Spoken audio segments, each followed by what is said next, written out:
আজকের আগে পেতে ঘুরতে থাকা অ্যাস্ট্রয়েডকে শুধু আমরা দেখতেই পেতাম, তার গতিবেগ এবং পজিশনের ব্যাপারেও জানতে পারতাম। আর যদি কোনো অ্যাস্ট্রয়েড খুব দ্রুতগতিতে পৃথিবীর দিকে এগিয়ে আসে, তাহলে সেটি কোথায় এবং কবে ধাক্কা খাবে সেটা আমরা আগে থেকে বলতে পারতাম। এর থেকে বেশি কিছু আমাদের করার ছিল না। কিন্তু এখন মানব ইতিহাসে প্রথমবারের মতো পৃথিবীকে অ্যাস্ট্রয়েডের হাত থেকে রক্ষা করার মেকানিজম বানানো সম্ভব হয়েছে। আর নাসাই এক্সপেরিমেন্টাল লাইভ ভিডিও করে সারা বিশ্বকে দেখিয়েছে। Yeah. 7, 6, 5, 4, 3, 2, 1. Oh, wow. আজ থেকে 6.5 কোটি বছর আগে মাউন্ট এভারেস্টের মতো একটি বড় অ্যাস্ট্রয়েড আমাদের পৃথিবীর সাথে ধাক্কা খায়। প্রায় 10 কিলোমিটার ব্যাসের এই অ্যাস্ট্রয়েডটি পৃথিবীর পুরো নকশাই বদলে দেয়। এই বিপর্যয় এতটাই ভয়ঙ্কর ছিল যেই ঘটনা পৃথিবী থেকে ডাইনোসরকেই বিলুপ্ত করে দেয়। কিন্তু আজ মানুষের কাছে এমন টেকনোলজি রয়েছে যার সাহায্যে পৃথিবীর দিকে আসা অ্যাস্ট্রয়েডের ব্যাপারে আমরা আগে থেকেই জানতে পারি। এই টেকনোলজি সময়ের সাথে সাথে আরও অ্যাডভান্স হয়ে যাচ্ছে এবং আমরা বহু দূরের অ্যাস্ট্রয়েডকেও আগে থেকে দেখে ফেলতে সক্ষম। নাসার কাছে ভবিষ্যতে পৃথিবীর পাশ দিয়ে যাওয়া 26,115টি অ্যাস্ট্রয়েডের লিস্ট আছে। এর মধ্যে 16,420টি এমন অ্যাস্ট্রয়েড রয়েছে যেগুলির সাইজ 100 মিটারের থেকেও ছোট। এছাড়া 8,807টি এমন অ্যাস্ট্রয়েড রয়েছে যেগুলি 1 কিলোমিটার পর্যন্ত বিস্তৃত, আর 888টি এমন অ্যাস্ট্রয়েড রয়েছে যেগুলির সাইজ 1 কিলোমিটারের থেকেও বড়। যদিও এই সমস্ত অ্যাস্ট্রয়েডগুলির মধ্যে কোনোটাই সরাসরি পৃথিবীর দিকে আসছে না, কিন্তু ভবিষ্যতে এমনটাও হতে পারে যে এর মধ্যে কিছু অ্যাস্ট্রয়েড তার পথ পরিবর্তন করে সরাসরি পৃথিবীর সাথে এসে ধাক্কা খেতে পারে। কেবলমাত্র 1 কিলোমিটার ব্যাসের একটি অ্যাস্ট্রয়েডের সাথে পৃথিবীর ধাক্কা হলে সেটি এতটাই এনার্জি তৈরি করবে যা 1000টি নিউক্লিয়ার বোম একসাথে ফাটলে সৃষ্টি হয়। আর এর ফলে পৃথিবীর কী অবস্থা হবে তা হয়তো একটু হলেও আপনারা কল্পনা করতে পারছেন। আমাদের পৃথিবীতে অন্যান্য বিপর্যয়ের মোকাবিলা আমরা হয়তো করে নেব, কিন্তু অ্যাস্ট্রয়েডের হাত থেকে বাঁচা আমাদের পক্ষে সম্ভব নয়। কিন্তু বর্তমানে নাসা এমন একটি এক্সপেরিমেন্ট করে দেখালো যার সাহায্যে আমরা ভবিষ্যতে অ্যাস্ট্রয়েডের সাথেও মোকাবিলা করতে পারব। এটা এক ধরনের প্ল্যানেটারি ডিফেন্স সিস্টেম, যেটিকে কাইনেটিক ইম্প্যাক্টর টেকনিক বলা হয়। এই টেকনিকের সাহায্যে পৃথিবীর দিকে আসা অ্যাস্ট্রয়েডের পথ পরিবর্তন করা সম্ভব। কিন্তু প্রশ্ন হলো কী করে? আসলে পৃথিবীর বাইরে আউটার স্পেসে গ্র্যাভিটি এবং বায়ুমণ্ডলের চাপ না থাকার কারণে কোনো অবজেক্টকে বাঁধার সম্মুখীন হতে হয় না। যে জিনিস যে পজিশনে থাকে সেটি সেই অবস্থাতেই থাকে। যদি কোনো অবজেক্ট ঘন্টায় 10 কিলোমিটার গতিবেগে পেছে ট্রাভেল করে, তাহলে সে সর্বদা একই গতিবেগে যেতে থাকবে। অ্যাস্ট্রয়েড যার লক্ষ কোটি বছর আগে কোনো বিস্ফোরণের ফলে সৃষ্টি হয়েছিল, সেগুলি সেই সময় থেকে আজ পর্যন্ত প্রচণ্ড গতিতে মহাকাশে ঘুরে বেড়াচ্ছে। আর যদি তারা পৃথিবীর কাছাকাছি চলে আসে, তাহলে পৃথিবীর গ্র্যাভিটি তাদেরকে পৃথিবীর দিকে টানতে থাকবে। যদি এই অ্যাস্ট্রয়েড পৃথিবীর খুব কাছ দিয়ে যায়, তাহলে সেটি পৃথিবীর সাথে কোলাইডও হতে পারে। আর এই ধরনের সংঘর্ষের হাত থেকে বাঁচার জন্য নাসার সায়েন্টিস্টরা একটা আইডিয়া বার করে।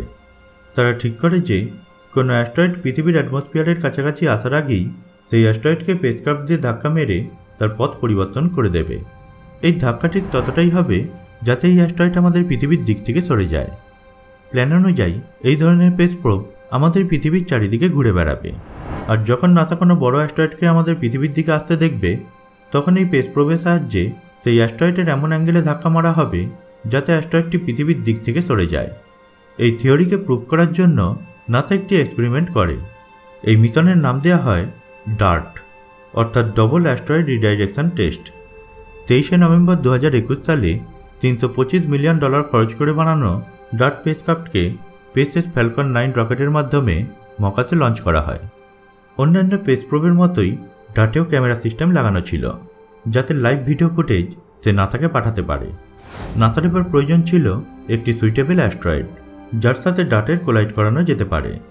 আমাদের পৃথিবী থেকে 1 কোটি কিলোমিটার দূরে 170 মিটার ব্যাসের এটি হলো ডাইমরফস, যেটি তার থেকে 5 গুণ বড় একটি গ্রহকে অরবিট করছে। এর আকার আমাদের চাঁদের থেকে একটু ছোট হলেও এর ওজন হলো 500 কোটি কিলোগ্রাম। এর ডিস্টেন্স এবং সাইজ ডার্ট কলিশনের জন্য খুবই পারফেক্ট ছিল। অন্যদিকে নাসার পাঠানো ডার্টের ওজন ছিল 579 কেজি, অর্থাৎ এটির ওজন ডাইমোফার্সের তুলনায় 0.00001%। কিন্তু স্পেস ফিজিক্সে ওজনের থেকে বেশি গতি ম্যাটার করে। নাসা ক্যালকুলেশন করে বার করে যদি ডার্টকে 23,000 কিলোমিটার পার আওয়ার গতিতে ডায়মোপার্থের সাথে কোলাইড করানো যায়, তাহলে ডায়মোপার্থ তার কক্ষপথ থেকে 1% সরে যাবে। এই সমস্ত ক্যালকুলেশনের পরে ডার্টকে 1 কোটি কিলোমিটার দূরে ডায়মোপার্থের দিকে পাঠানো হয়। কয়েক মাস যাত্রার পরে 26শে সেপ্টেম্বর 2022 সালে সংঘর্ষের ঠিক আগে নাসা ডার্টে লাগানো ক্যামেরাটিকে লাইভ করে দেয়। এই ফুটেজে আপনি দেখতে পাবেন 23,000 কিলোমিটার গতিবেগে প্রথমে ডার্ট সেই ছোট গ্রহটিকে অতিক্রম করে, তারপর সে ডায়মোপার্থের দিকে এগিয়ে যায় এবং সরাসরি ডায়মোপার্থের সাথে সংঘর্ষ ঘটায়।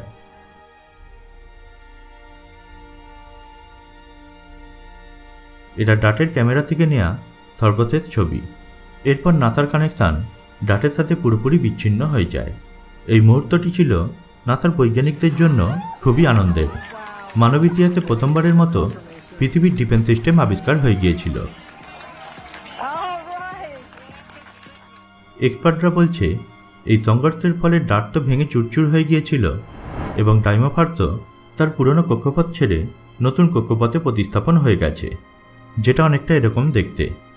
যদিও এটি একটি ছোট এক্সপেরিমেন্টই ছিল, যেখানে একটি ছোট অ্যাস্ট্রয়েডের সাথে সংঘর্ষ ঘটিয়ে তার পথ পরিবর্তন করা হয়েছিল।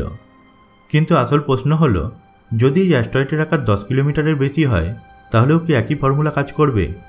আমাদের কখনোই ভুলে গেলে হবে না, পৃথিবীর সবথেকে বড় ব্রেডপোর্ট ইম্প্যাক্ট ক্রিয়েটারের আকার 300 কিলোমিটার। আর যে অ্যাস্ট্রয়েড 300 কিলোমিটার বড় গর্ত বানাতে পারে, সেই ধরনের অ্যাস্ট্রয়েডের হাত থেকে কি আমরা পৃথিবীকে রক্ষা করতে পারবো? এই বিষয়ে আপনার মতামত আমাকে অবশ্যই কমেন্টে লিখে জানান। তো বন্ধুরা, আজকের ভিডিওটি এই পর্যন্তই। যদি ভিডিওটি ভালো লাগে, ভিডিওটিকে লাইক করুন। আর যদি আপনি মহাকাশ এবং এলিয়েনের ভিডিও দেখতে ভালোবাসেন, তাহলে আমাদের চ্যানেলটিকে সাবস্ক্রাইব করে পাশের বেল আইকনে ক্লিক করে রাখুন। তো দেখা হবে পরের ভিডিওতে। ভালো থাকবেন। ধন্যবাদ।